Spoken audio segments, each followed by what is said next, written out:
and made Attleboro really a focus at the time when the World Series was going on, kind of like a competing, focus of attention of the baseball universe, with all these stars coming together. Almost kind of like now where, you have the Pro Bowl before the Super Bowl, where all the players who aren't in the Super Bowl, kind of go there. In an era where that, didn't happen, with a midsummer classic with the All-Star game, was really kind of a unique and rare opportunity. So we can go back. I can briefly kind of describe the 1920 series, and then we can go over some kind of anecdotes on the sides. So the next series, instead of, it's difficult to get Major League Baseball players during the season.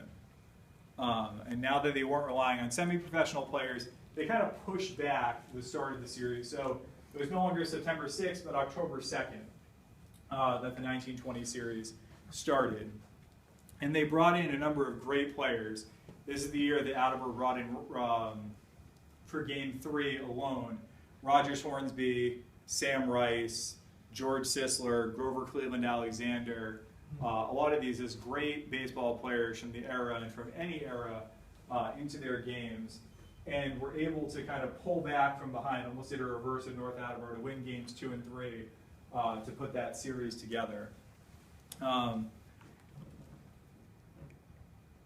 So from there, there was this huge excitement that this was going to be a continued series.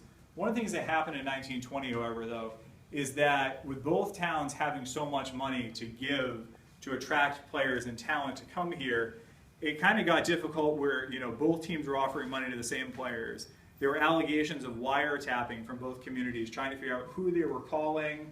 Attleboro, tried putting in some fake calls to players that were then reported in North Attleboro papers. Attleboro sent their center of operation for organizing the event to Connecticut for a time to make their calls away from the North Attleboro, potential spies in the area of who they were going to put together. It really just got to this, crazy point where actually there was a game where Chick Shorten showed up, who was a player from Detroit, and he was going to play for Attleboro, but North Attleboro said, we signed to this guy. He played for us in 1919. He said he was going to come back. He gave us his word. If you let him play for Attleboro, we're not playing. So it got to this point where it was kind of unmanageable of how are you going to continue to stage this. So in September of 1921, North Attleboro said, fine, here's the solution. We'll take the American League. Attleboro can take the National League. But Attleboro's like, well, we already signed some American League players. We signed Sam Rice of the Washington Senators, that North Attleboro was upset about because he had jumped from North Attleboro in 1919 to 1920. We have these agreements in place already. We can't really make that work. So then North Attleboro said, fine, then we're not going to participate. And that's what led to Attleboro playing against Providence for that year. The first game, very rain-shortened game where Attleboro again faced off against Walter Johnson and came up on the short end where they couldn't hit off him at all. And Hayward Field even today is a huge field.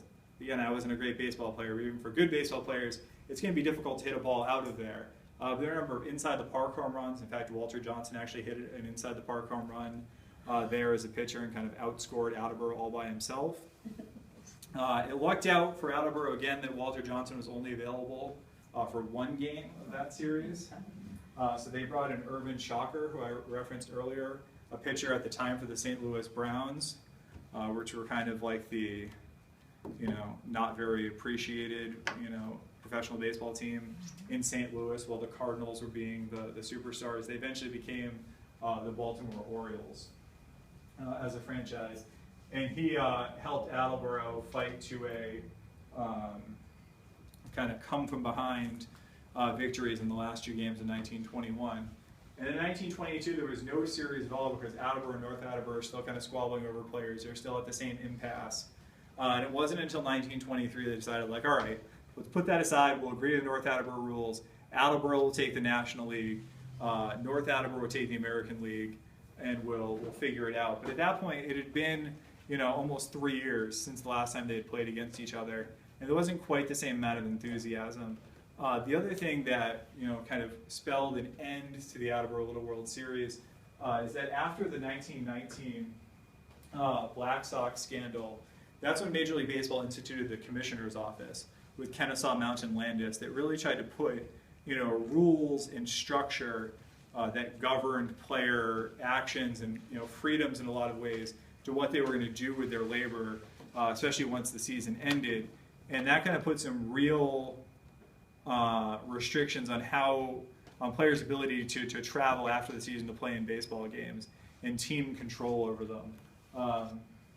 In 1920, Rabbit Marinville, who was a future Hall of Famer for the Boston Braves, had agreed to play for Attleboro, but the Boston Braves tried having a postseason exhibition series. He actually jumped a train off the Braves train and got a train back to Attleboro to play in it, and because of that was fined significantly and traded to the Pittsburgh Pirates.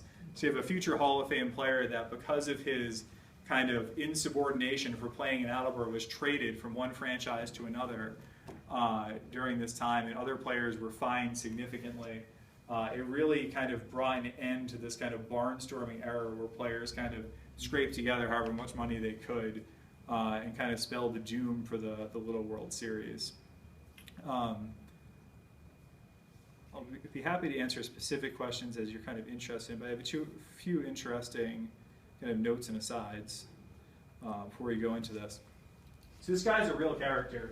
Of all the players in the era, some people who are interested in baseball history might be familiar with the name, but Rabbit Marinville was this kind of, I want to say larger than life, but he was very small, diminutive guy from Springfield who's actually the son of a cop and kind of thought he'd kind of follow that same direction when he discovered professional baseball, and had become kind of a star, especially for his defensive skills for the Braves at the time.